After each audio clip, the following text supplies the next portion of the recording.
આ ઓડિયો મીડિયાના માધ્યમથી હું આપ સૌને પણ આપું છું. ખૂબ જ ગંદી ગાળોમાં ના સાંભળી શકાય બીપ કરીને ઓડિયો થયેલો છે. ઓરિજિનલ ઓડિયો બી હું આપને મોકલી.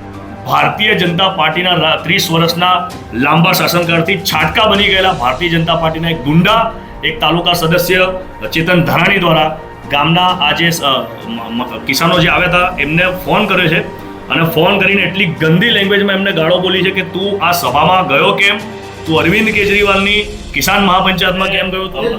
બીજું જિગ્નેશ મેવાણી કેમ પ્રશ્નનું રિએક્શન નથી આવતું. ગુજરાતમાં પૂનમ ભરતો કરી નાખીએ.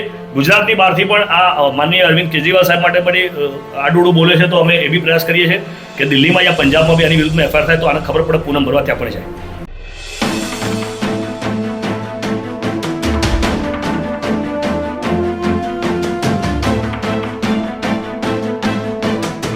પ્રેસ વાર્તામાં મીડિયાના તમામ સાથી મિત્રોનું હાર્દિક સ્વાગત છે. સાથીઓ, આજની આ પ્રેસ વાર્તા અમરેલીમાં જે તાલુકા ભાજપનો પ્રમુખ છે ચેતન ધારાણી, તેને આમ આદમી પાર્ટીના લાલાવદર ગામના કાર્યકર્તાઓ પર જે એમને ફોન કરીને જે ગાળાગાળી કરી છે એ સંદર્ભે છે. સાથીઓ, માહિતી મુજબ એવું છે કે 31 ઓક્ટોબરના રોજ આમ આદમી પાર્ટી દ્વારા કિસાન મહાપંચાયતનું સુદામડા ગામ ખાતે આયોજન કરવામાં આવ્યું હતું. આ કિસાન મહાપંચાયતનું આયોજન એટલે કરવામાં આવ્યું હતું કે બોટાદ ખાતે એપીએમસી માર્કેટની અંદર કિસાનો જે એમના કરદા પ્રથાને લઈને વિરોધ પ્રદર્શન માટે ભેગા થયા હતા. ત્યાં અમારા કિસાન સંગઠનના નેતા રાજુ કરપડા અને પ્રવીણ રામજી ત્યાં એમને સમર્થન આપવા પહોંચ્યા હતા.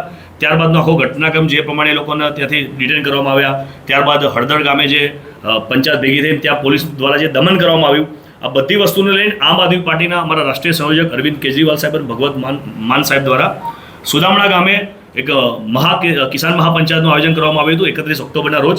આ કિસાન મહાપંચાયતમાં આશરે 50,000થી વધારે ખેડૂતો આખા ગુજરાતના અલગ અલગ ગામડાઓમાંથી ઉપસ્થિત રહ્યા હતા, જેમાં અમરેલીના લાલાવદર ગામેથી પણ અમારા ખેડૂત મિત્રો ત્યાં હાજર રહ્યા હતા.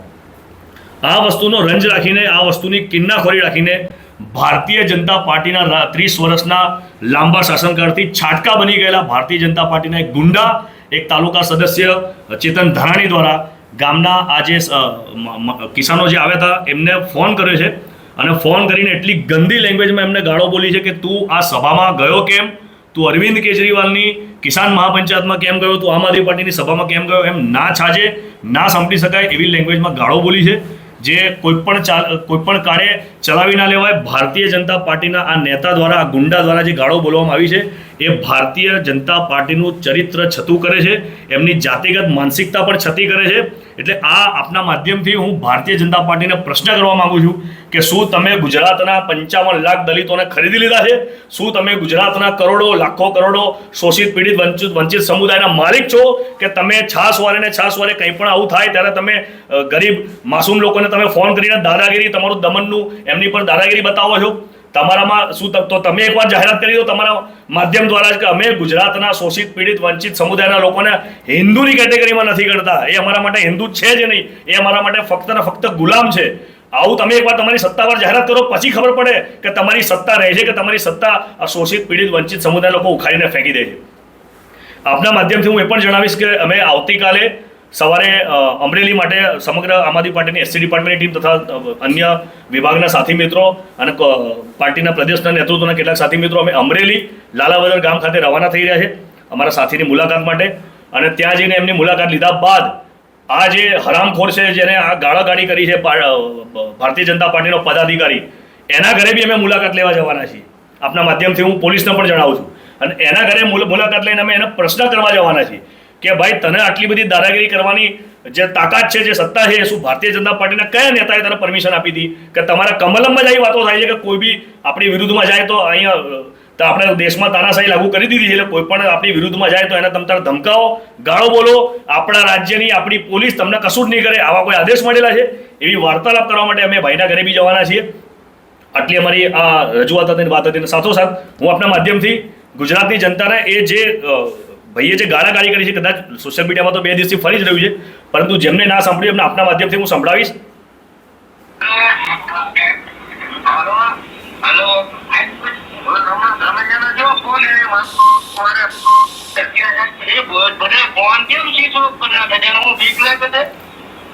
આ ઓડિયો મીડિયાના માધ્યમથી હું આપ સૌને પણ આપું છું. ખૂબ જ ગંદી ગાળોમાં ના સાંભળી શકાય બીપ કરીને ઓડિયો થયેલો છે. ઓરિજિનલ ઓડિયો બી હું આપને મોકલી આપું છું. એટલે આનાથી સર્વપ્રથમ તમને માહિતી મળી છે કે ગઈકાલે દલિત સમાજના આગેવાનો દ્વારા એફઆઈઆર પણ પીડિતને સાથે રાખીને દાખલ કરી દેવામાં આવી છે. એ એફઆઈઆરને લઈને પણ પીડિતને લઈને અમે અમરેલીના એસપી સાહેબની બી કંઈક આવતીકાલે મુલાકાત લઈશું અને એફઆઈઆરમાં કંઈ જો કંઈ ઘટતું કરતું હશે તો એમાં બી અમે એડિશનલ સુધારો કરાવડાવીશું. અને આ માણસને કોઈ પણ કાર્ય છોડવાનું નથી. અને આ ઘટના બાદ ભારતીય જનતા પાર્ટીને બી અમે મેસેજ આપીએ છીએ કે ભાઈ ગુજરાતની અંદર તમારી શાન ઠેકાણે લાવશે તો ગુજરાતના દલિત શોષિત પીડિત વંચિત અને ન્યાયપ્રિય લોકોને લાવશે. તમે જે 30 વર્ષના તમારા લાંબા શાસનથી છાટકા બની ગયા છો, કિસાનોને તમે ગુજરાતની અંદર કરડા પ્રથા કડ પ્રથા જેવી અનેક કુપ્રથાઓથી લૂંટી રહ્યા છો. એમને ટેકાના ભાવ નથી આપતા, એમને એમના વીમાની સહાય પૂરી નથી કરતા, એમને તમે જે સરકારી સહાયો છે ખેડૂતોને બિચારા એમાં બી નથી મળતું, ખાતર સમયસર નથી આપતા, સિંચાઈનું પાણી નથી આપતા, એમની આવક બમણી કરવાની જગ્યાએ એમને પતાવી દીધા છે. ખેડૂતો આત્મહત્યા કરી રહ્યા છે. અને આવી પરિસ્થિતિમાં બી જો ખેડૂતો ભેગા થાય તો પાછા તમે એમને ધમકાવો છો. તમારા બાપનું ગુજરાત કે તમારા બાપનું ભારત નથી. આ ભારતીય જનતા પાર્ટીના નેતાઓને પણ હું અહીંથી કહેવા માંગુ છું. નમસ્કાર. લાલાવદર ગામ અમરેલીની લાલાવદર ગામના હતા જે ચેતનભાઈ ધાનાણી. જી. જે વિધાનસભામાં 13 શિડ્યુલ કાસ્ટના જે ચૂંટાયેલા પ્રતિનિધિ એમને શું કહેવા માંગો? 13 માંથી એકાદ વાત કરીએ કદાચ એક બેને, તો બાકીના બધા ભારતીય જનતા પાર્ટીના તો તમામે તમામ અદબ પલાઠીને મોં પર આંગળી મૂકીને રાજનીતિ કરનારા દલિત સમાજના દોગલા નેતાઓ છે કે એમની ખુરશી સચવાઈ રહે એટલે ગમે તેવી ઘટના થાય, ગમે તેવું અત્યાચાર થાય, મગનું નામ મરી ના પડે એવા નેતાઓ છે. એવા નેતાઓને પણ મારા રામ રામ. બાબતે આપની ચેતન ધાનાણી એવું સાંભળવામાં આવ્યું છે કે ભાઈ એ ગુંડાઓની એ ભૈયાને મારામારી કરવા ગયા જી. હતા, આવું સાંભળવામાં આવ્યું છે. અમે બીજું જિગ્નેશ મેવાણી કેમ પ્રશ્ન છે, એમનું રિએક્શન નથી આવતું? એ તો તમે જિગ્નેશભાઈને પૂછો તો વધારે બેટર રહેશે. ચેતનભાઈ, અમે અમારા જે પાર્ટીના સાથી છે લાલાવદર ગામના જિગ્નેશભાઈને એમની સાથે ટેલિફોનિક વાર્તાલાપ કર્યો ત્યારે એમને જણાવ્યું કે સભા પતાવીને એ ગામડે એમના ઘરે પહોંચી ગયા. એમાં જો એમને 5 કે 10 મિનિટનું લેટ થયું હોત તો આ ગુંડાઓ, આ ચેતન ધાનાણી એના 25-30 ગુંડાઓને લઈને હાઈવે પર દંડા અને હથિયારો સાથે એમની વેટ કરતો હતો. પરંતુ એ લોકો ત્યાં પહોંચે હથિયારો લઈને પહેલાં લોકો ગામની અંદર એન્ટ્રી થઈ ગયા અને ઘરે પહોંચી ગયા તો બચી ગયા હતા. બહુ મોટી ઘટના ઘટવાની હતી. એટલે આ અમે ચેતન ધાનાણીને પણ અહીંથી મેસેજ આપીએ છીએ કે ભાઈ અમે આવતીકાલે અમરેલી તારા ગામમાં આવી રહ્યા છીએ. તારા 30 ગુંડા હોય કે 300 ગુંડા હોય એમને લઈને તું અમારું બી ભાઈ સ્વાગત કરવા હાઈવે પર આવજે. અમે તને ઇન્વિટેશન આપીએ છીએ. આમાં સરકાર જાગૃત થઈ જાય અને માની લો ચેતન ધાનાણી સામે કોઈ એક્શન નહીં લે તો આમાંથી પાર્ટી શું કરશે? આમ આદમી પાર્ટી દ્વારા અને ગુજરાતના સમગ્ર દલિત સમાજ દ્વારા આ જે બવાલ છે, જે મુદ્દો છે એ મારો એકલાનો નથી, પાર્ટીનો એકલાનો નથી. આખા ગુજરાતના શોષિત પીડિત વંચિત દલિત સમુદાયનો ન્યાયપ્રિય લોકોનો મુદ્દો છે. હું તમામને આહવાન કરું છું કે 0 નંબરથી ગુજરાતના ખૂણે ખૂણેથી તમે આની વિરુદ્ધ આ નાલાયક વિરુદ્ધ એફઆઈઆર દાખલ કરાવડાવો. હું પણ મારા પાર્ટીના પદાધિકારી એસસી ડિપાર્ટમેન્ટના પદાધિકારી દ્વારા ગુજરાતના ખૂણે ખૂણેથી એફઆઈઆર દાખલ કરાવું છું. અને આખા ગુજરાતમાં પૂનમ ભરતો કરી નાખીએ. ગુજરાતની બહારથી પણ આ માનનીય અરવિંદ કેજરીવાલ સાહેબ માટે પણ આડુડું બોલે છે તો અમે એ બી પ્રયાસ કરીએ છીએ કે દિલ્હીમાં યા પંજાબમાં બી આની વિરુદ્ધમાં એફઆઈઆર થાય તો આને ખબર પડે, પૂનમ ભરવા ત્યાં પણ જાય.